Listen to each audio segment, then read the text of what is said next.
উপস্থিত আছেন, ফুল দেওয়ার জন্য অপেক্ষা করছেন যারা শিল্প খুলনা মহানগর ও জেলা শাখার সুধীবৃন্দ, বিভাগীয় কমিশনার খুলনা এবং জেলা প্রশাসক খুলনা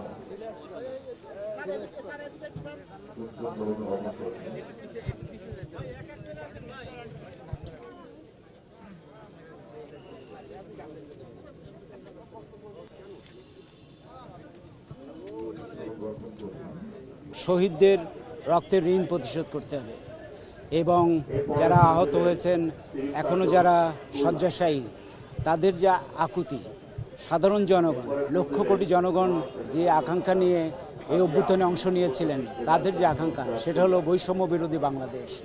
সেই বাংলাদেশ প্রতিষ্ঠার জন্য ধাপে ধাপে বর্তমান সরকার কাজ করছে। আমরা মনে করি গণতন্ত্র হলো প্রথম শর্ত, অর্থাৎ সকলের মত যেন প্রকাশ করার স্বাধীনতা থাকে। প্রিন্ট মিডিয়া, ইলেকট্রনিক মিডিয়া স্বাধীনভাবে যেন বক্তব্য, মতামত প্রচার করতে পারে। লেখক, সাংবাদিক সবাই যেন তাদের যে জনগণের কথা সেটা যেন বলতে পারে। আমরা সেই বাংলাদেশ চাই।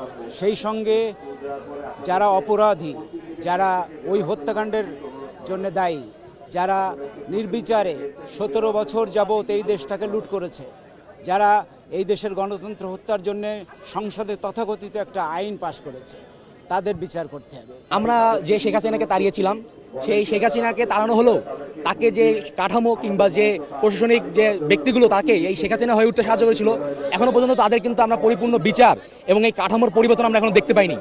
আমরা যদি বলতে চাই, আজকে আমাদের স্বাধীন দেশে আমরা মুক্তভাবে বাতাস নিতে পারছি আমাদের শহীদ এবং আহত ভাইদের রক্তের উপর দাঁড়িয়ে। এই তাদের রক্তের উপর দাঁড়িয়ে আজ পর্যন্ত আমরা তাদের সঠিক যে বিচার, সেই বিচারটা আমরা এখন পর্যন্ত নিশ্চিত করতে পারিনি। এবং আমরা যে দেখেছি যে শেখ হাসিনা বিভিন্ন ধরনের প্রশাসনিক লোক, মিডিয়া কর্মী, শিল্পী, এমনকি যে তার ব্যক্তিগত বিভিন্ন পরিবারের লোকজনদের মাধ্যমে কিন্তু সে আজকে কাঠামোয় দাঁড়িয়েছিল। অথচ এখনো পর্যন্ত এই কাঠামোর ভিতর থেকে এই লোকগুলোকে চিহ্নিত করে তাদের যে শাস্তি, সেই শাস্তি নিশ্চিত করা যায়নি। এবং যে আইনগুলোর মাধ্যমে সে তার এই ক্ষমতাকে বলবৎ করেছিল, সেই আইনগুলোর এখনো পর্যন্ত আমরা পরিপূর্ণ বাস্তবায়ন দেখতে পারিনি। আমরা আশা করি যদি জুলাই সনদ বাস্তবায়ন হয়, তাহলে এই কাঠামো পরিবর্তন করে আমরা একটি সুন্দর কাঠামো গড়ে তুলতে পারবো, যেখানে একটি নতুন গণতান্ত্রিক বাংলাদেশ গড়ে তোলা সম্ভব। একটা সময় দেখে মনে হইতো যে এটা আমাদের বইয়ে পড়া যে ৭১-এর মুক্তিযোদ্ধা, ঠিক একইভাবে আমরাও যুদ্ধ করে চলেছি।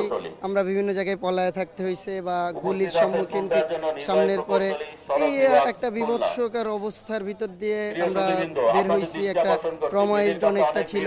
সেই জায়গা থেকে বর্তমানে আজকে এসে 2 বছর পরে যখন আমরা এরকম একটা জায়গায় আসার সুযোগ পেয়েছি, আমরা যখন স্বাধীন বাংলাদেশে এসে কথা বলার বা এই একটা সুন্দর পরিবেশ হয়েছে, সেই জায়গাটা আমাদের কাছে আসলেই অনেক ভালো পাওয়ার ছিল।